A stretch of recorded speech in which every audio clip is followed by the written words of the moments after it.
নমস্কার, ইত্যাদি ইত্যাদিতে সবাইকে স্বাগত জানিয়ে আবারও এসেছি একটি নতুন পর্ব নিয়ে। আশা করছি সকলে খুব ভালো আছেন, সুস্থ আছেন, আমিও ভালো আছি। আজকে সকালে আমার প্রতিবেশী যে দিদাদের বাড়িতে গেছিলাম। কি সুন্দর রোদ্দুর আসে, আর আমার উঠোনেতে এত গাছ, সেই জন্য বড় গাছ থাকার দরুন রোদ্দুরটা কম আসে। তো দিদাদের ওখানে এত সুন্দর রোদ্দুর, তো চান করে ওই রোদ খাওয়ার লোভ সামলাতে না পেরে চলে গেছিলাম। দিদা রান্নার জন্য সবজি কেটে নিচ্ছে আর রোদও পোয়াচ্ছে সঙ্গে। আর এই যে দাদু শুধু শুধু কোনো কাজ ছাড়াই কিন্তু রোদ পোয়াচ্ছে। দুজনের কি সুন্দর সংসার জীবন দেখুন। যাই হোক, একটা গাছের সাথে আমি আপনাদেরকে পরিচিত করাবো। এই যে দেখুন, এই গাছটা বিভিন্ন নামে পরিচিত, মানে আমি যে দুটি নামে জানি, অনেকে বলে রাম তুলসী, অনেকে বলে জগন্নাথ তুলসী, তো ঠাকুমা বলে এটা রাম তুলসী। তো এটা সর্দি কাশির পক্ষে ভীষণ উপকারী। তো এটা ঠান্ডা লেগেছে আমার এত, তাই জন্য কিছুটা পাতা আমি আমার পাশের প্রতিবেশীর বাগান থেকে একটু নিয়েছি। এই যে এটাকে আমি চা হিসেবে ব্যবহার করব। এটাকে বেটে রসটা মধুর সাথে খেলেও সকালবেলা ভীষণ উপকার হয় সর্দি কাশির পক্ষে, জানেন। যাই হোক, এই যে আমি আমার একটা ব্লাউজে হাতের কাজ করেছি, তো আমার মনে হলো আপনাদের সাথে একটু শেয়ার করি, তাই জন্য আমি দেখাচ্ছি। এই যে দেখুন, ব্লাউজের এই যে ডান হাতের পিঠের থেকে একটু সামনের দিক পর্যন্ত আমি সুতো দিয়ে শুধু কাজ করেছি। কেমন হয়েছে কমেন্ট করে অবশ্যই জানাবেন কিন্তু। আর পুরনো একটা ব্লাউজও ছিল, সেটাতেও করেছি।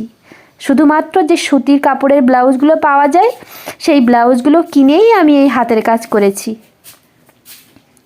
টুকটাক এই হাতের কাজগুলো আমার করতে ভীষণ ভালো লাগে। আর ডিজাইনগুলোও আমি নিজেই আগে কলম দিয়ে এঁকে নিয়েছিলাম, নিয়ে তারপর এই সুতো দিয়ে কাজ করেছি।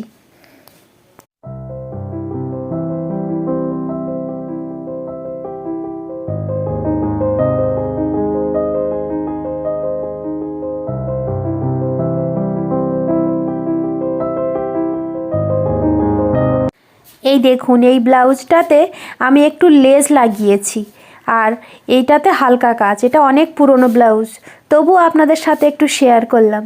কেমন হয়েছে জানাবেন কিন্তু অবশ্যই। এই দেখুন, আমি পিঠে বানাইনি, কিন্তু আমার প্রতিবেশীরা আমাকে পিঠে খাইয়েছে।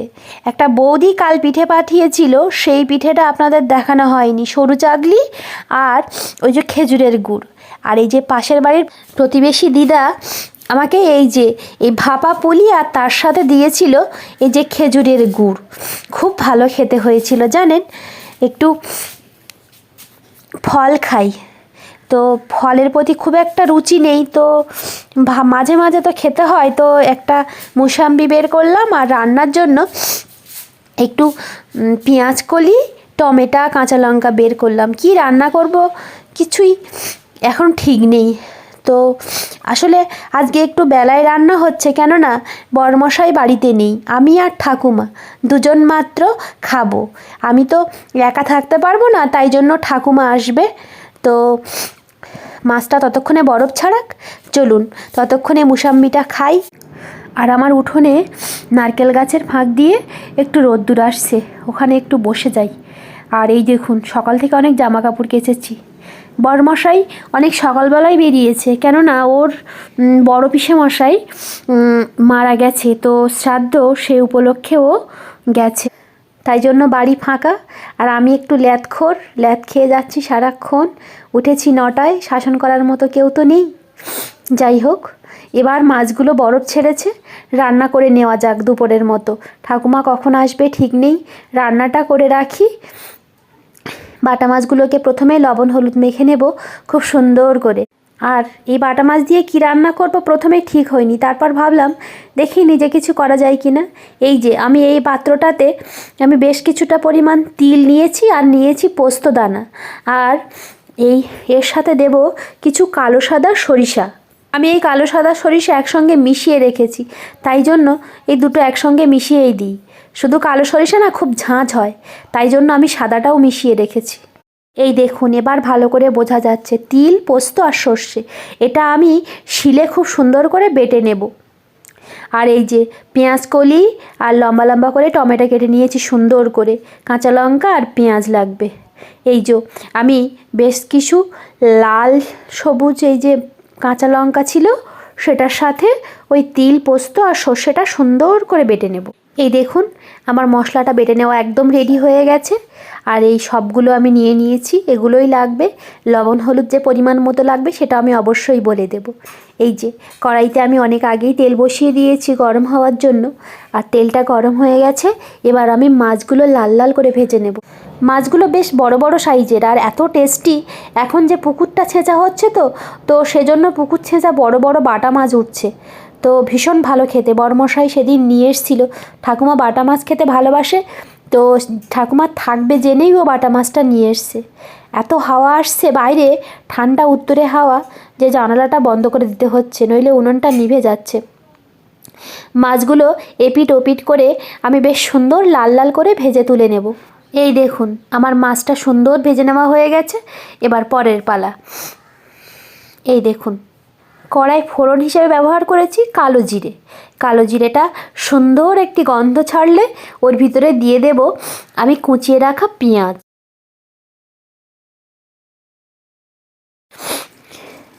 পেঁয়াজটা আমি এই ছোট ছোট দুটো যে পেঁয়াজ নিয়ে এসেছিলাম বাজার থেকে, ওই ছোট সাইজের দুটো পেঁয়াজই দিয়েছি মাত্র। তো ওই পেঁয়াজটা সুন্দর করে ওই কালো জিরে আর তেলের সঙ্গে সুন্দর করে ভেজে নেব। একটা সুন্দর মিষ্টি গন্ধ আসলে তারপরে অন্য অন্য মশলাগুলো দেব। আর এবার আমার কেটে ধুয়ে রাখা পরিষ্কার করে রাখা ওই যে পেঁয়াজ কলিগুলো এবার আমি দিয়ে দেব। আমি মাত্র 3টে পেঁয়াজ কলি ব্যবহার করেছি, কারণ বেশি পেঁয়াজ কলি দিলে ভালো লাগবে না। আর এই রান্নাটায় না ঢাকনাটা আমি কম দেব, কারণ পেঁয়াজ কলির কালার চেঞ্জ হয়ে গেলে তরকারিটা দেখতে ভালো হবে না। আর পেঁয়াজ কলি তো সেদ্ধ হতে আহামরি সময়ও লাগে না, তাই জন্য এটা একটু নাড়াচাড়া করতে করতেই সেদ্ধ হয়ে যাবে। এই যে আমি পরিমাণ মতো লবণ আর হলুদটা দিয়ে দিয়েছি, দিয়ে বেশ কিছুক্ষণ নাড়াচাড়া করে আমার কেটে রাখা টমেটো আর কাঁচা লঙ্কাটাও দিয়ে দেব। টমেটোটাও আমি কি সুন্দর করে কেটেছি দেখুন, দানা ফেলে দিয়ে। পাকা টমেটোর না দানাটা খাওয়া উচিত না। যাদের থাইরয়েডের সমস্যা থাকে বা যাদের ইউরিক অ্যাসিড থাকে তাদেরও এই না খাওয়াই উচিত। শরীর ভালো রাখতে যতটা এড়িয়ে চলা যায় এই আর কি। যাই হোক, এই যে আমার মশলাটা সুন্দর করে কষানো হয়ে গেছে এই সবজির সাথে। এবার আমি পরিমাণ মতো জল দিয়ে দেব।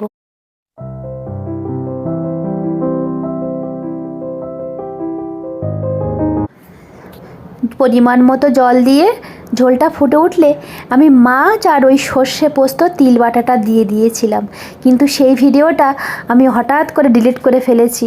আমার হাত লেগেই হয়ে গেছে এই ভুলটা, আপনারা মাফ করে দেবেন। তো এই আর কিছু না, শুধুমাত্র ওই মশলাটা দিয়ে একটু সামান্য ফুটিয়েই নামিয়ে নিয়েছি। এর নাম দিয়েছি আমি পেঁয়াজকলি দিয়ে বাটা মাছের তিলোত্তমা। আপনাদের কেমন লাগলো অবশ্যই কমেন্ট করে জানাবেন। আজ তাহলে আসছি, আবার আসবো নতুন একটি পর্ব নিয়ে। সকলে খুব ভালো থাকবেন, সুস্থ থাকবেন আর আমাকে এগিয়ে যেতে সাহায্য করবেন। নমস্কার।